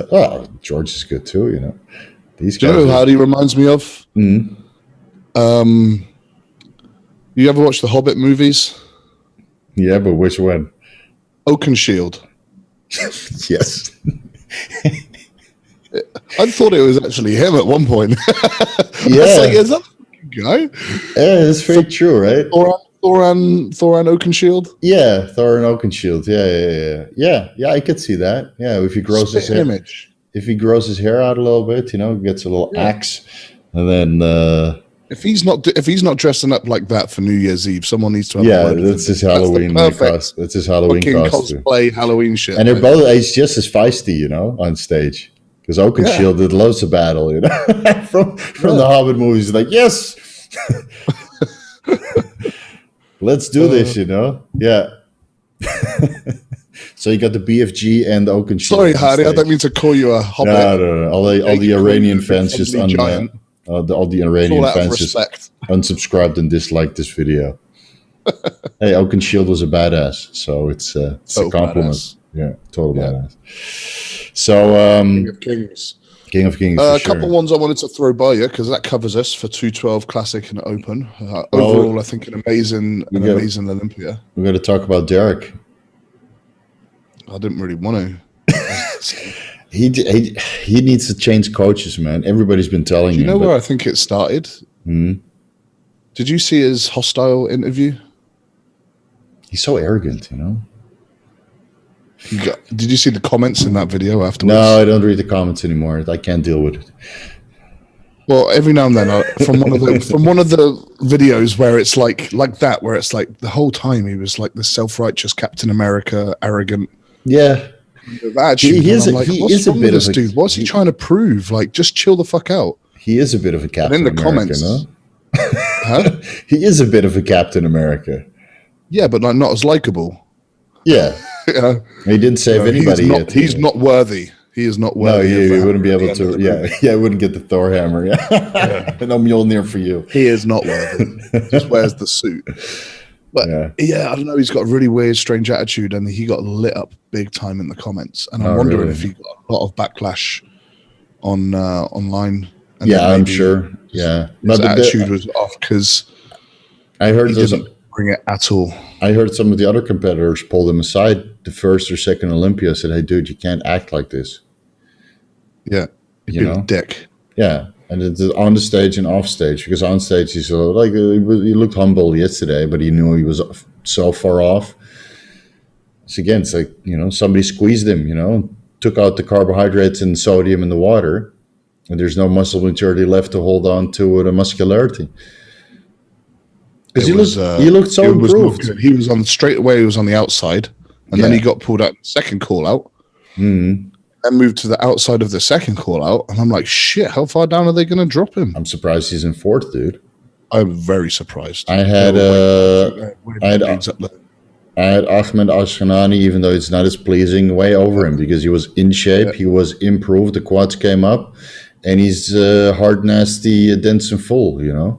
I had him over him. Another one I liked was that Angel what's his name? Angel something. Yeah, he looked very good also, yeah. He's got a nice physique. I actually thought Guy Sistiano... Sistanino looked great. Sistanino. Yeah. Sistiano. Yeah, Sistiano, yeah. The soprano. Let's just call him a soprano. Guy Systemic. Yeah. Guy Soprano. Guy Soprano. Yeah, that's a good one. He might send you on a permanent holiday. Be careful. Yeah, he's a bit of a badass. I love him though. He's so cool. He's funny as hell. Yeah. I thought he looked really good. Way improved. Like he brought a really nice from his front shots. He does like the abs and thigh shots and the side tricep. Crazy. He turns to the front. Yeah. Separated. Oh. Yeah. He doesn't have the best structure, but he makes it work. I had him in the top 5 over Derek, hands down. I had him over Derek. Yeah.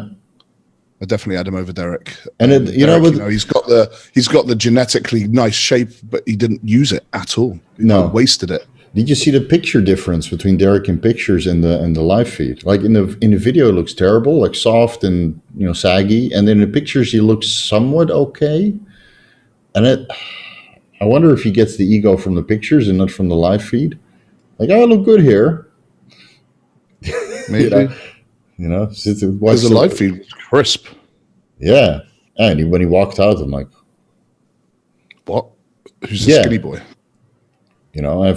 Men's physique is that way, mate. Yeah, no, not men's physique, but it's just like somebody that did everything wrong to peak. And I've seen it happen at the World and Asian Championships so many times, where people, you see them at the weigh-in and they look so on. And then they walk on stage and it's all gone because they panicked and overdid it. Yeah. And so that's what it looked like. Flat. Yeah. Didn't look good. He needs to get with a good coach because the guy he works with now obviously doesn't know. And he can't. He's not getting it right, is he? Let's face it. I'm sorry. 3 years in a row? No. And he had a good showing at the USA, but then he was still fresh. And he didn't have to make 212 at the USA. I think he was, right in the middle of middleweight, heavyweight, whatever. No, he just needs to get with an experienced coach. Because the guy that's coaching him now, I mean, I'm not trying to talk bad about the guy, but he used to work at GNC. That's how they hooked up. Yeah, that's not going to cut it at that level. No. And Matt Jansen, he worked with a couple bigger guys, and he got better and better and better and better and better because he started working with more guys, and he's a competitor himself. And I mean, there's many good coaches in the USA to choose from, and if you want to win the Mr. Olympia, just go with a guy that can do it. Ramy changed a million coaches and finally got with Chad, and Chad dialed him in 200%. Yeah, I mean, there's no excuses. If it's not working, then fix it. Simple as that. I mean, you're at the highest level. How many times do you need to sort of figure this out? I've sent clients away as well when I wanted to compete at the IFBB Elite World Championships. I said, dude, I'm sorry. It's, the 100 kilo, 110 kilo class is beyond my grasp in those classes, It's so just go work with another coach. And I think let's say we get you your pro card, you probably have to move on also.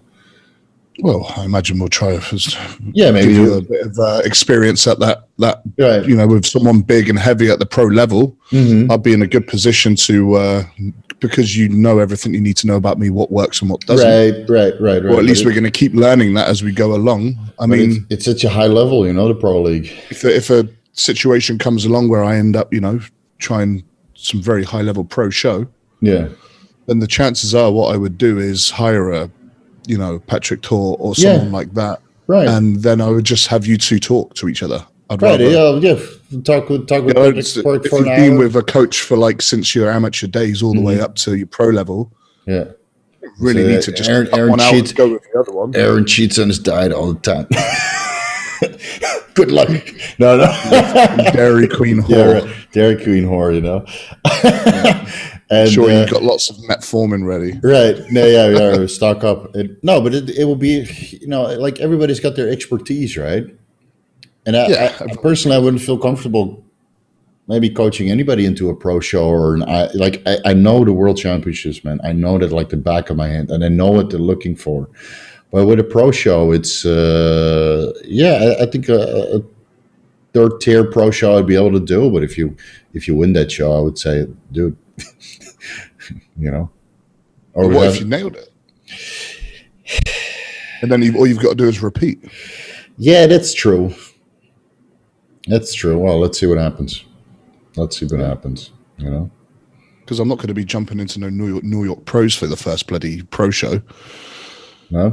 So it's probably going to be a couple of tier 2, tier 3 pro shows. Yeah, the Korea Pro. I'll probably try. Right, yeah. That'll be a perfect opportunity for, to test a few things out. Mm-hmm.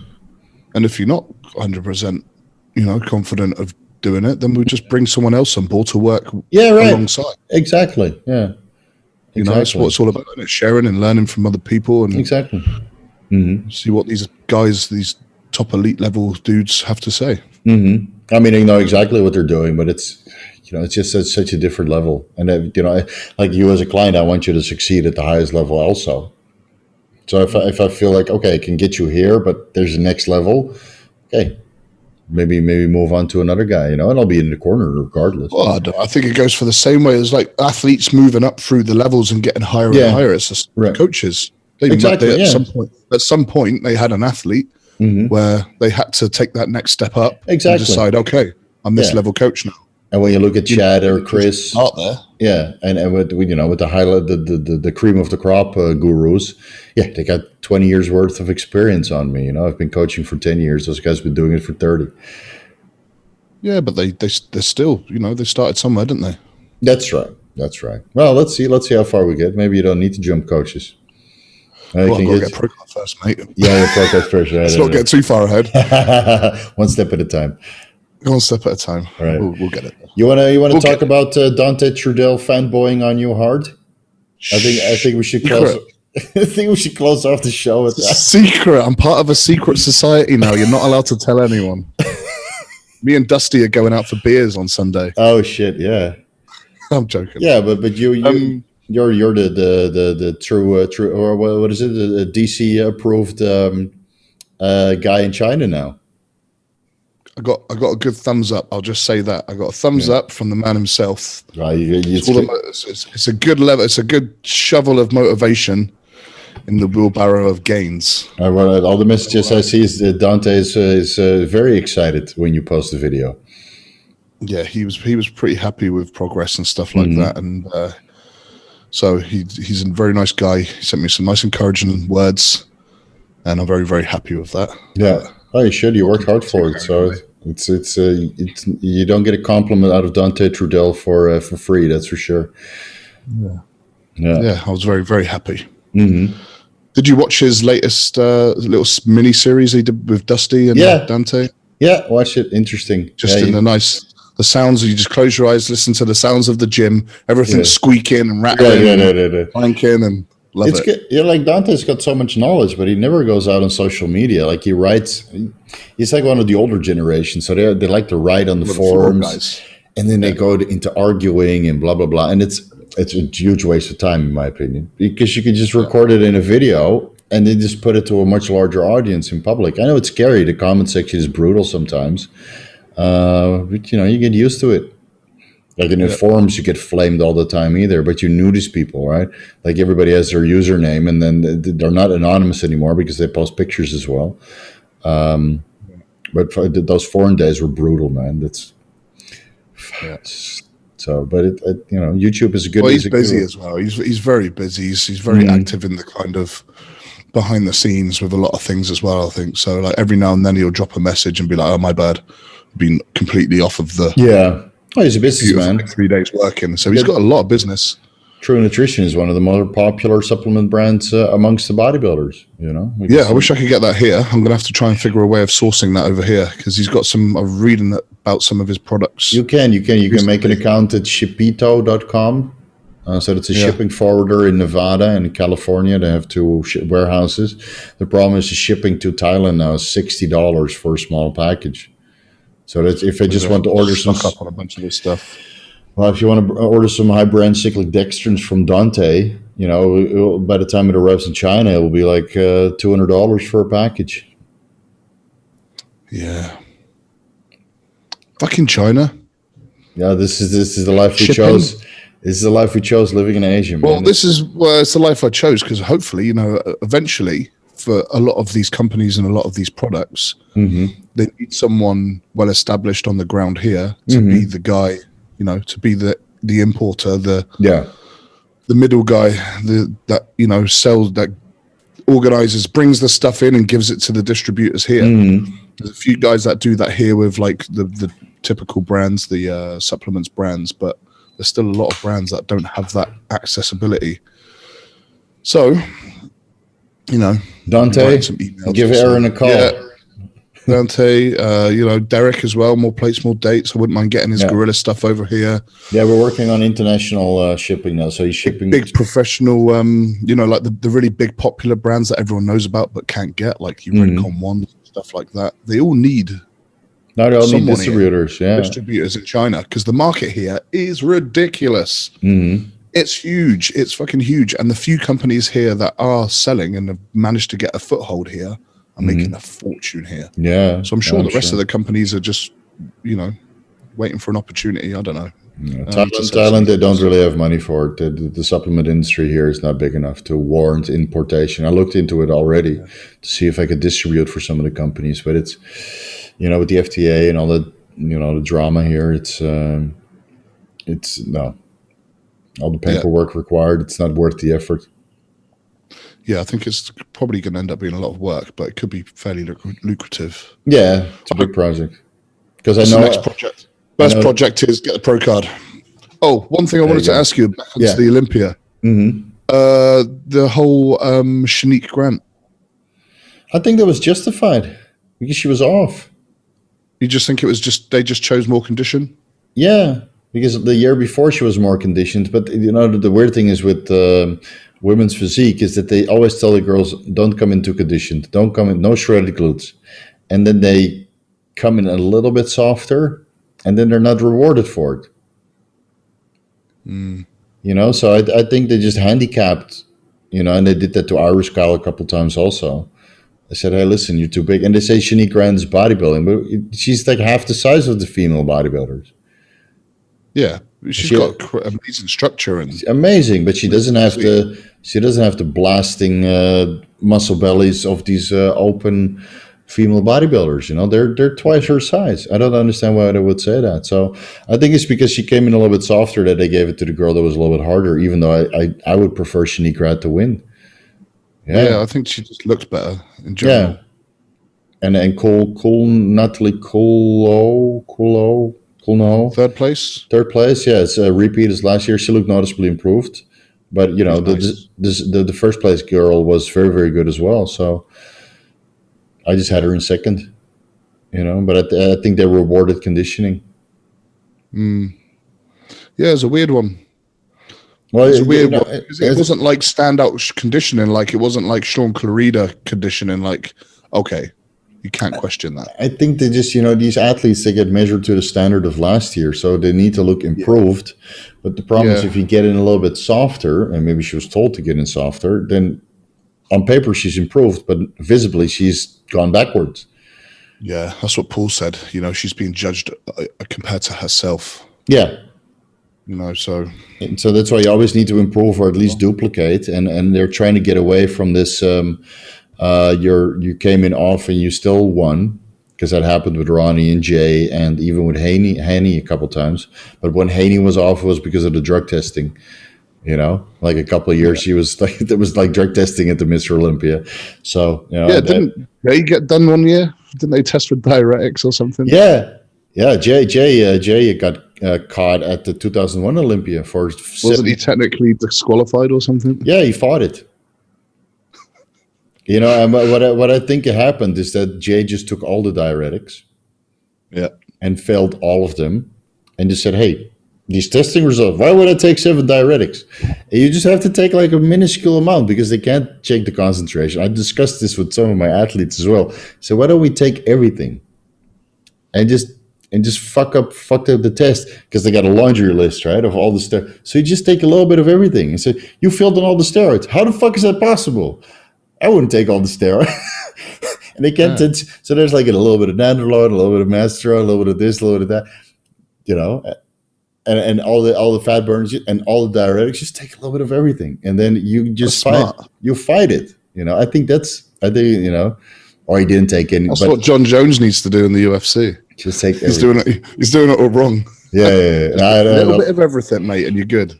Right. So it's. I think that's what happened. Oh, interesting. You know, or they contaminated the samples, you know. But when you look at like Ronnie Coleman, he had that famous story where he couldn't wake up that morning, right? And he couldn't get out of bed and he thought he was dying. And then Chad told him to drink a gallon of water. And that's why he was off in 2001. But he didn't fail the diuretic test. And there's, you know, there's always diuretics that you can't test for that aren't really diuretics, but still promote water excretion. And that's why he was so depleted that he had to drink a gallon of water, and I still won the show. But Jay looked amazing. So it wouldn't surprise me if you just say, Chris was like, fuck these guys. Just take all the diuretics and then, you know, make it look like the test was off. And then he sued. Yeah. Oh, he sued him. He sued. Yeah. He said, listen, you take all these samples, you just put them on the table. I don't know what happened to it. Yeah. And then Jay got rid of the diuretic testing because he sued the IFBB, and that's why he didn't compete in 2002 because he was tired of the shit, you know. So what Jay? Yeah, no, that's Jay. Why we all love him. Jay saved another the reason sport, to love Jay. But then again, in the 90s, they were really overdoing the diuretics, you know, and a lot of guys died. Mohammed Benaziza, and you know. I remember listening to the stuff. I was explaining this to someone the other day who were like, you know, some typical moron saying, steroids will make your insides explode out your brain. And la, la, la, la, la. And I said, look, no one's really, like, you can't really tell me one person who has died from the abuse of, you know, just the abuse of steroids and stuff. Oh, no. Don't say hundreds of thousands. Yeah. But you don't know about them because there were don't know about them. Yeah. But what I'm talking about is these instances, like when they're thinking about the NASA situation and stuff like this, and they're getting it wrong. They're like, he took too much of this and too much. No, they just potassium-sparing diuretics. Yeah. Too much, and they keep potassium in the diet, not controlling that properly. Yeah, the heart starts cramping. Yeah. Doctors show up. They think, he's dehydrated. Have a bunch of electrolytes plus more potassium. Dead. Yeah. So really, technically, the doctors killed him. Yeah, but it happened to several bodybuilders. It happened a few times, and you know, nowadays they know about it and they've learned about it, and it doesn't happen really anymore. Here in Thailand, also I saved 2 guys' lives that way because they took so much aldactone and Lasix and potassium loading on bananas and the pharmaceutical grade potassium chloride, 750 milligrams. You know, just keep loading on that, like 15,000 milligrams per day, and then take all the sodium out. And then the doctor said, we're going to give him, I said, don't do it, no. Give him anti-epileptic medication, quinine, you know, and injection, which they have, quinine injections, and give him sodium, you know, orally. Yeah. And otherwise they would have died, you know. What about a load of magnesium as well to relax the muscles? No, it has to come in later because it's a potassium-sodium balance that's so bad. All right. Yeah, there was the magnesium comes in later. You don't lose so much magnesium with Lasix. I mean, you do lose sodium, calcium, magnesium, and potassium. Yeah, but it's usually not the issue. No, it's a scary thing, man. Yeah, well, I think now paramedics these days at shows are aware of these situations now. Like at the World Championship, at the World Championships they do, but at the local shows they don't. Yeah, you know? I've seen guys faint backstage and they stand up, they cramp, then they faint. I'm like, fuck, you know, legs up. Drink some water. No, I have to compete. So, dude, you're not getting on stage. Drink some fucking water. And then you have to ask them first, you know, what did you do? Oh, yeah, I took Lasix. And, dude, how many? Well, we'll save that for different Muscle Nomads video. It's, I would probably say a lot of guys' lives. Wouldn't surprise me. Well, you know? It's always improving. It's getting better. I mean, this year's a testament to, you know, a really, really good Olympia show. Everyone competed. Everyone was healthy. Absolutely. To the people that couldn't make it there, it's super unfortunate, but this year's been a bit of a bitch for that kind of thing. So, you know, everyone, they'll be there next year, hopefully. Yeah, I hope so. But the vaccines should be dropping relatively soon. So I think everybody starts getting vaccines. Of course, everybody will be the last because nobody wants to be the first guinea pig to get the vaccine. And then at least with the vaccines in place, and if they don't have too many side effects, at least you'll be able to travel. You just have to bring your vaccination book with you. Yeah. Did you see that video online of the presidential office where they'd given out the first vaccine? No. And they put the injection in, but there's nothing in it. And the guy doesn't even touch the plunger and then pulls it back out and is like, yeah, okay, done. And then someone's slowed down the video, zoomed in on it, and you can see they didn't do anything. They didn't put anything in. It's just all for fucking show. So it's not a very big vote of confidence for a vaccine. It's I'm not going to be the first one. I'm not going to skip the queue to get my vaccine in place. I'll wait until it's absolutely mandatory. Yeah, man. Yeah, 2021 is going to be exciting. But cheers for a bloody good Olympia this year. Absolutely. Good.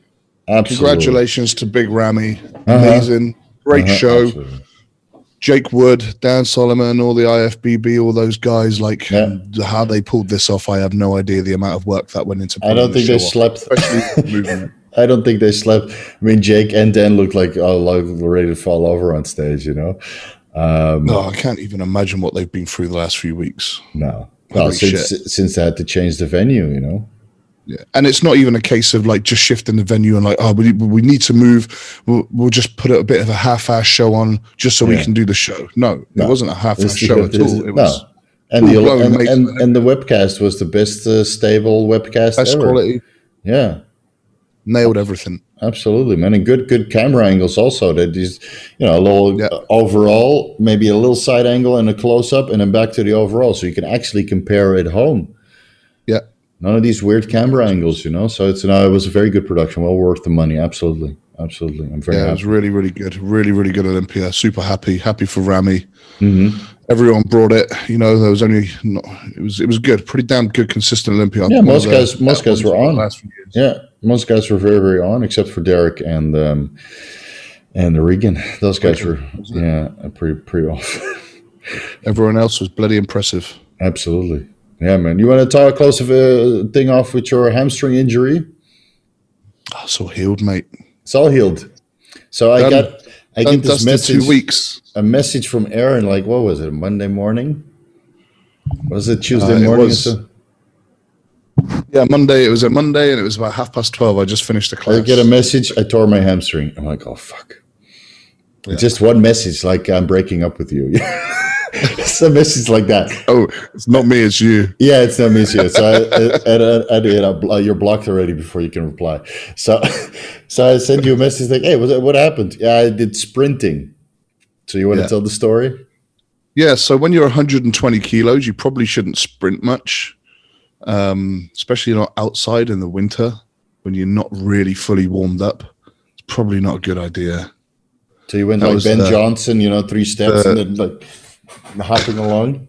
Well, it's just I used to be an athlete, man. I was fast, but yeah, I wasn't really thinking about it. So I've got one of my clients is a pro soccer player. So I was doing some sprint drills and some footwork drills with him and things like that. I put upstairs on the roof. We have a football pitch on the roof. So I was doing some drills and stuff for him and things like that. And I could just see he wasn't really really pushing himself. He wasn't beating his times. I was like, come on. This kid weighs 63 kilos or something like that. And I'm like, look, if you can't beat me in a race, I'm going to slap you across the back of the head and I'm going to make you do some laps. Oh, shit. I said, best out of 3, all right? And we'll just do, it was just short, little half a pitch, right. Maybe 10-meter sprints, just from lying position on the floor, from press-up position to go is what it was, just to help him with his starting sprint speed, getting high knees and a high drive out of the pocket. And did the first one. I was fine because I'd done a couple of little jogging laps with him when we started. Yeah, because you were warmed up, right? Yeah. So I was a little bit warm, but then we did quite a lot of different drills in between that time and the sprints. And when we're doing the drills, I'm just stood there with my little clipboard and a stopwatch telling them what to do. So in that time, I just cooled down too much. A little whistle. Yeah. A little polo. Well, I didn't need to whistle. No. It wasn't that bad. Jeez. Soccer coach, high school soccer coach. Yeah, a little bit. For that day I was. Yeah. And then the second or the third one, you broke yourself. Third one, the last one, man. Last one. So the first one is fine. All right, he beat me, and I was like, all right, okay, good. Work harder. You should be destroying me, not just beating me. Yeah. I'm secretly very, very fast for my size. Yeah. Well, for 120 kilos, if you're still going fast, if you can still sprint, still impressive. And the second one, I beat him. I'm 120 kilos, and I beat a 63 kilo pro soccer player in a sprint. So twice the weight, twice the speed. Twice the muscle, twice the explosion. Right. Although he's got pretty bloody good legs. He has got good legs. I'll give him that. He's got 0 upper body though. We're working on it. Yeah. So the second one was fine. I was like, all right, okay, cool. Last one, best of 3, and that was it. Got about 4 steps in, and then donk, just felt it go, and I was like, hobble to the finish line. Yeah. Like I just knew. I knew it. He's oh shit, are you okay? Are you okay? Are you okay? And I'm like, I just tore my hamstring. And he's like, what do you mean you tore your hamstring? He's like, what do you mean? Trust me, I tore my hamstring. Yeah. You can just feel it, can't you? It's like a giant elastic band that just snaps. Yeah. And it feels like you're tearing a t-shirt, and you feel the fibers separating. Well, it was one big snap is what made me worry initially. It wasn't like, when you get like a few micro tears and it kind of goes like that. This was like, oh fuck, and I felt it, and then I felt the divot in my leg. I could feel like a divot where a tear was, and I'm like, fuck. I'm thinking I can barely put weight on it, but I can still hobble. If I was on the floor screaming, withering in pain, I knew it would have been like grade 3. Yeah, where or grade 1 was tear it off the grade it's off the bone. Yeah. If it's off the bone, you're not moving. You're just going to cry like a little girl. Yeah, fetus position. Ambulance job, surgery. Right. So the fact that I could hobble my way downstairs, very lightly, with a bit of help, I was like, okay, so it's not off the bone. That's a good sign. And then it was just a case of finding out how bad it was. So straight to the hospital, MRI, blah, blah, blah. A little pocket of injury, right? But it was no. Yeah, it was like it was weird because the first day was like it felt really bad. Like I couldn't really walk on it. Yeah, it was really bad. Went to get a scan. Oh yeah, the first day in the hospital they were too busy, so I had to go home, rest, and come back the next day. But when I woke up the next morning, I noticed that I could move around a lot easier. So that was the first good sign. Like not fast, just faster. And there was no bruising. So went to the hospital, MRI scan. Like doctor said, it's torn. Like in the muscle belly, it's torn. It's a bit more than a micro tear, but not torn all the way through and not off the bone. And not on the tendon, right? Yeah. So, so that was. So you basically get an extra muscle there now. Yeah, like I don't know, when I'm shredded, it might look cool. It might add like a little bit of a nice look. You know how many guys have this torn hamstring issues? Like Chris Bumstead, for example, one of his hamstrings torn also. Fouad Abiad, same thing. Yeah, I have it on both sides. It actually highlights. But I have a little bit of scar tissue. So when my deep tissue, and I saw your deep tissue massage therapist was going to town as well. And when they go over that little spot with all the scar tissue, you're going through the floor, man. It's brutal. So you went on the. It's not like a really bad one. I went straight onto the rehab side of things. No ice. Keep it moving. You know the source of pain, so eliminate the source of pain. Right. Keep it moving. Loads of sups. Get plenty extra double doses of my collagen, Boswellia extract, omegas, all that good shit. A bit of animal flex every day. Super soldier serum. Get that Wolverine. Super soldier serum. Yeah. So like a bit GH and TB 500 healing peptide. Yeah. And all of that together has been really good. So that was 2 weeks ago, right? Or like 2 days after we recorded the last podcast, I think. Yeah, 2 weeks ago. Yeah, it was 2 weeks ago. So I'll be starting. I will train quads. I will train my legs again for the first time on Tuesday. Okay, So well, let me know quick. how it goes. Yeah. Yeah. Well, it was good news there was no bruising, because that was the first thing I asked. Is there any immediate bruising? Because when I tore my hamstring on seated hamstring curl on 100 milligrams of Anadrol, Blue and black and red straight away, right? Fuck, dude, like right away. I was like, oh, fuck. So is this going to get any worse? And then it got a little bit worse. It's like, you got like a major hickey, you know? Around one, then it starts to like turn into a nebula, and it starts to migrate and get different colors. And and it takes like a month to go away, you know? Yeah. But you didn't have that. I was very lucky that I didn't get that. So, initially I panicked. And then, over the next few days, I was like, okay, it's not going to be so bad. I'm going to be fine. So it's all healed up super fast, back on track, no problems. In that time, I've just been smashing back twice a week. But it looks like your lats got a lot wider in the meantime. Yeah, they did all right, mate. They're popping out. They're getting there. So I've been hitting back a couple times a week. And I threw in a couple of cheeky arm sessions as well. Separated a chest session and a shoulder session. There you go. Just split the days up a bit and just had like programmed back days. Because push days and stuff for now I can break up. That's not really. Yeah, you can break it up if you're not going to fill the week up. Right. Yeah, it'll be another 2 weeks before you really get back into the groove of leg training. And then hamstrings, that will take like a couple months before you feel confident to really load it up. Yeah, I'll probably just work my way up through the weights on the leg curls. I don't think I'm going to be attempting any stiff legs. No, actually, the stiff leg will help to kind of prevent the scar tissue from binding up. So I would do that at the end. I might do that with like some resistance bands or something to start with. Perfect. I'm not going to be just putting plates on a bar on your feet and over your neck, and then you just push it forward a little bit so you get that good angle, and you just you go back like that. Yeah, you get a nice road rash in your neck from that. That's right. It made my traps look bigger. Yeah. So no more sprinting and no more other than bodybuilding activities for you. Yeah. The only other thing I did, which wasn't an injury, just a bit of a muscle ache, is for the first time in 6 years, there was a metal band that came to town. Oh, you went to a concert. So I couldn't resist. I haven't seen any live metal music in years since I left England. But the day before I left England was my last gig. Oh, that's cool. So since then I haven't seen anything live. So that's a lie. I saw one like punk rock gig in Japan, where a buddy of mine was there touring. But so I couldn't help it, and I went there, and it was like crazy, like death metal. Right. Was it a cover band or tracking people on stage? And was it a cover band or like no originals? It was originals. Okay. Just from the town over, basically, and they were just coming through. Okay. A couple of foreign dudes. It was good. It was good fun. It was a good fun gig. Cool. Just started a few might have started a few circle pits with some of the locals. Yeah, right. You're like towering over everybody, and they try to bump into you. There was a bunch of these kids there, like bounce off. 16, 17, 18-year-old Chinese boys, like a big table of them. And you could see like they wanted to get involved, so I just went over there. I was just grabbing them by the hoodies.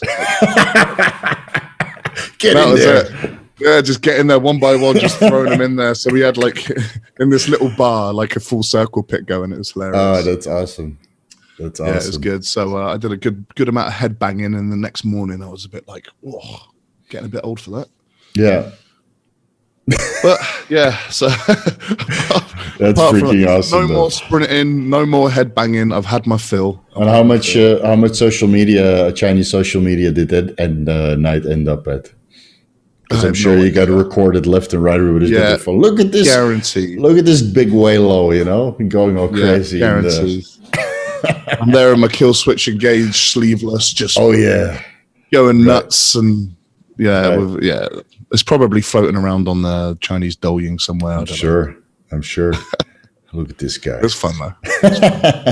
Awesome. So next week that was my fill. So now it's just tunnel vision back into tunnel vision mode all the way to that pro card. Yeah, we got a couple more off-season months left, and then we're gonna start cutting that up.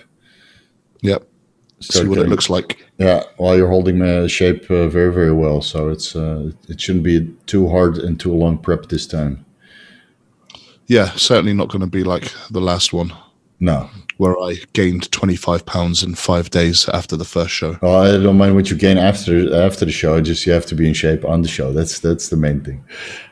Well, is the rebound after that first show, which fucked me. Yeah, and it took you. I looked like the Michelin Man after a week. It took you a while to get back into the groove of dieting, also.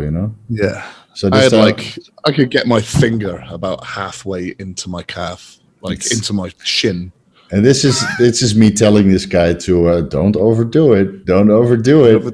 In the meantime, I'm there with a double serving of Dairy Queen getting me into my hotel room. No problem. Yeah, don't worry. I'm not going crazy. Just a few treats. Take some metformin afterwards.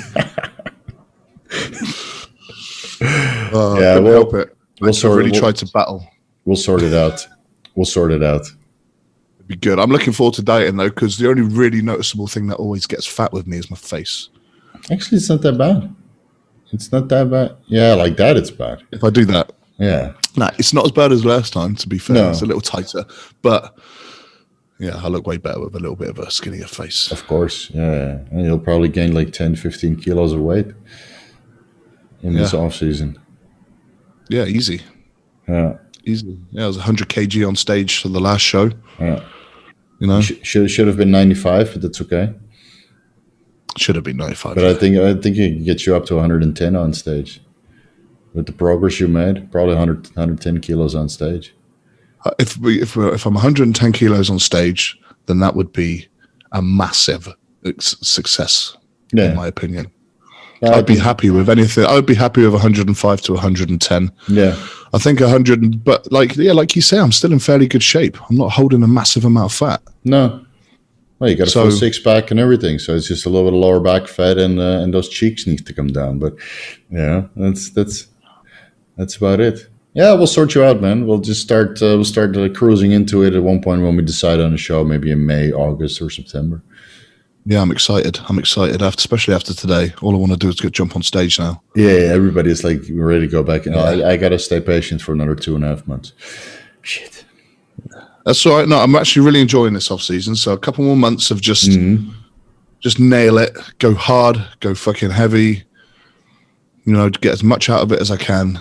Absolutely. And then we'll be nicely set up for the next competitive season. Exactly. Hey, I'm going to have my lunch. It's 2:00 here. I'm sure it's 3:00 there. Yeah, time for me to eat. Then I've got to take the cats to the vet because they're both throwing up everywhere for some reason. Oh, my, again? Shit. I don't know. What's wrong with going through all your supplements they're taking. All right, so congratulations again to Big Ramy. Big Ramy! Yeah, winter came. Winter is here. Exactly. For a long time.